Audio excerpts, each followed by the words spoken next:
Okay, kain po tayo ng tanghalian.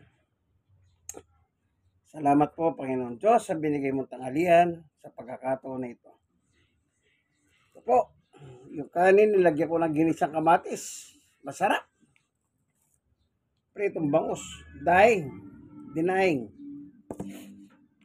Bigay ng Panginoon Diyos. Amen.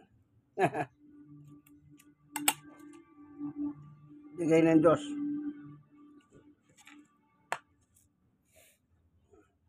Daing. Bangus. Yung pagkain natin sa buong mundo, ang nagbibigay pagkain walang iba kundi ang Diyos. Sige, kain tayo, no? Praise God. Kain tayo, kaibigan.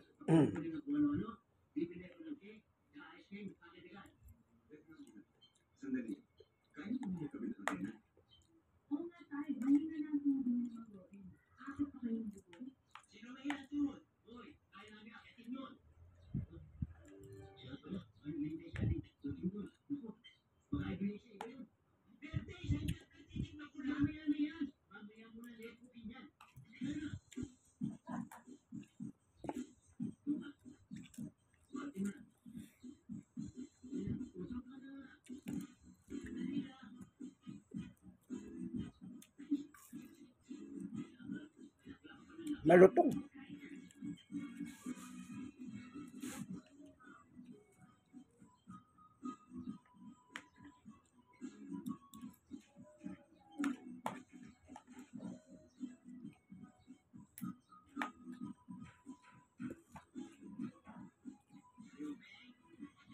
Mga kabata, Winter?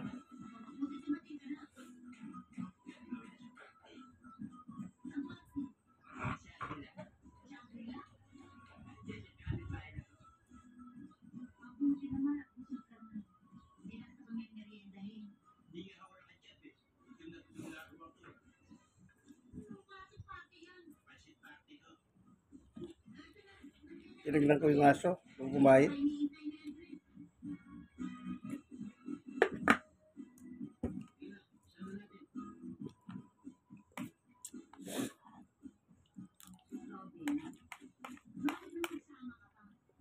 Siyempre, alaga mo, kailangan tignan mo rin kung kumakain sila. Nakanda namin yung pagkain nila.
Sinisipon ako.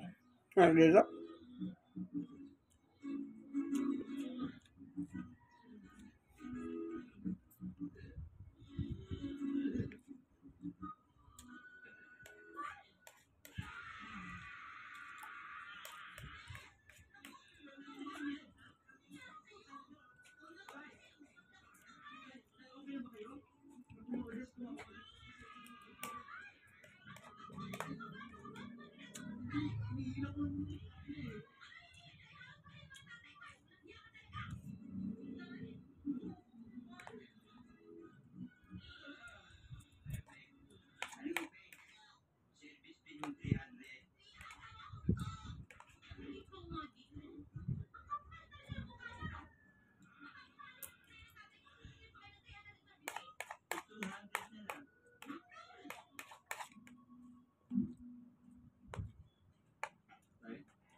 Ayaw kasi naman nila eh. Alam niya naman kasing bawal sa inyo kumain ng baboy eh. Ang hilig-hilig niyo pang kumain ng baboy. Ayan po. Ubus na. Perfect.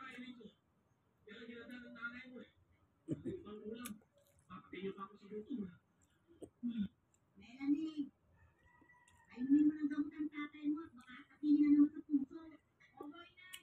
Ano na kayo? Ayun po yung gamot, Nay.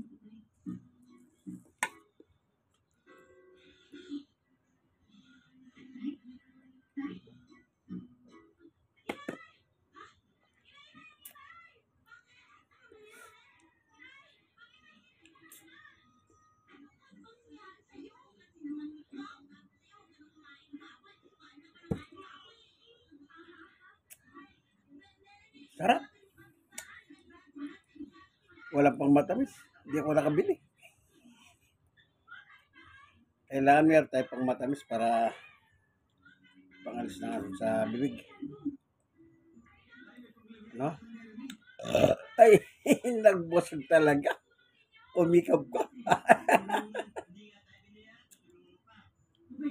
Sige po, ganito na lamang ang ating munting video, kaibigan, ano? Itong inyong kaibigan kay Jesus, Brother Manny Bautista. Tandaan nyo po, lahat ng pagkain na nakakain natin, lahat yan galing sa Diyos. Wala pinagmulan niya kundi sa Diyos. Bakit galing sa Diyos? Basahin nyo yung Genesis chapter 1 verse 1 hanggang 31. Doon nakalagay lahat, doon nilikha ng Diyos. Lahat ng ating kinakain nandun.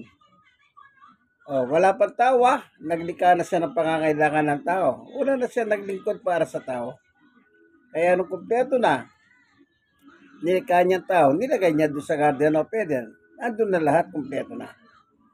Po, walang kulang, walang labis. Eksaktong eksakto. Diyos ang gumawa eh. Kaya perfect, kasi perfect ang Diyos. Amen.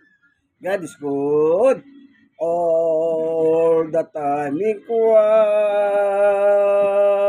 alone. Ito po inyong kaibigan, yes, Brother Manny Bautista. Like, share na share kayo. Mga na-sharean, mag-share kayo sa iba. Pwede po ba? Mag-subscribe kayo. Dito na lamang po, nawad na kayo ng video nito, nasa maayos na kalagayan. God bless us all. Bye-bye.